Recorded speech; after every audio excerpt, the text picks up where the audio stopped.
So we're going to cover some tips for the ground station app for the DJI Phantom 2. Plus, one of the things that I found is that when the quadcopter is taking off, the slant that it goes on.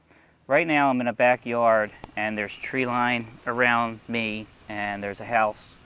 And the tree line that you see here on the map, the trees probably go up about 50 feet, 60 feet, someplace right around there. Maybe not quite that high, but they are a pretty good height. If you create a waypoint that is just over the tree line, and you set that waypoint to, let's say, 150 feet, when the Phantom takes off, it's going to raise up a few feet, and then it's going to go at an angle to that point 1, that waypoint 1. When it does that, it's going to take a slanted path. Now, because that is so close, it's going to climb pretty quickly and would probably make it over the edge of the tree line, which is right there where waypoint 2 is. If you create a waypoint that is out in the distance from where you are, and you put that waypoint at 150 feet or whatever it may be, when that Phantom takes off, the slant that it takes to that waypoint at that distance is a much slower rise. So by the time it hits the trees, it may not be at the 50 or 60 feet that it needs to get to, because all it's worried about is reaching waypoint 1 and being at 150 feet.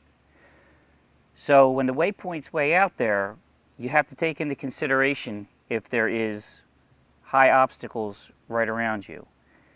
One of the things that I've been doing, not just at the beginning of creating waypoints, but at the end of creating waypoints, is creating a waypoint close to me, within the range, letting the Phantom get up to altitude, stopping at that waypoint, and then I will make a waypoint out in the distance and bring that waypoint up to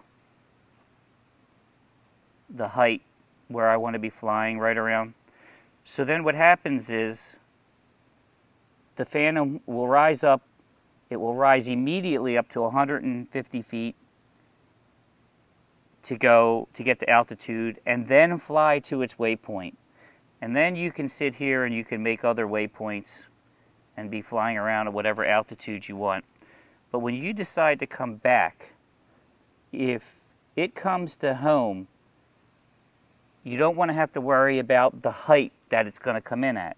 So what you could do is create another waypoint sitting about that height, and then moving that in right around where you're at. So now the Phantom will take off, it will go immediately to 150 feet at waypoint 1. It'll fly its mission out and about, well above the tree height.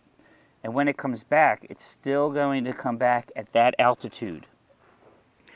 And then what happens is it will stop when it gets back, or you can take control of it and then land it down.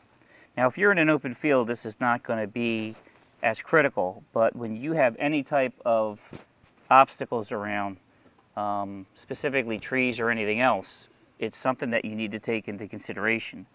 Now, another thing that I don't like doing, and some other people have had issues with, is coming straight down. I tend to fly the Phantom back down to me instead of just coming to altitude and coming straight down. There's been some issues where people have had the wobble effect just coming straight down.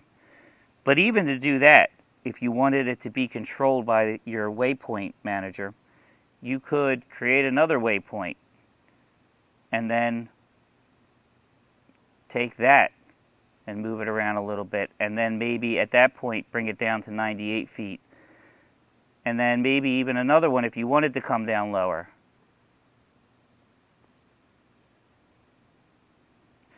And then bring that down to, say, whatever height you want to get it down to, let's say 50 feet, before you take control of it.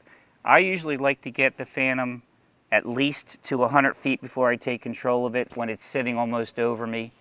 I don't like it to get directly over me, but taking control of it at 200 feet when it's directly over you, sometimes to try to get it down and to worry about that wobble effect, I try to avoid that. The other thing with this is when you're having it fly to the waypoints, you have your 3 speeds, fast, slow, and mid. But I use waypoints to actually bring the Phantom to altitude, go fly my missions around in the area that I want to, and then bring it back at altitude and bring it in because I'm surrounded by the trees. Also, just quickly here, this is your choices for maps. You could have standard maps, hybrid, which is streets and the street names and the satellite view, and then just satellite view. Another thing to be concerned about is if you look down the bottom of the screen here, you'll see that it says that the Phantom is at 4.3 feet.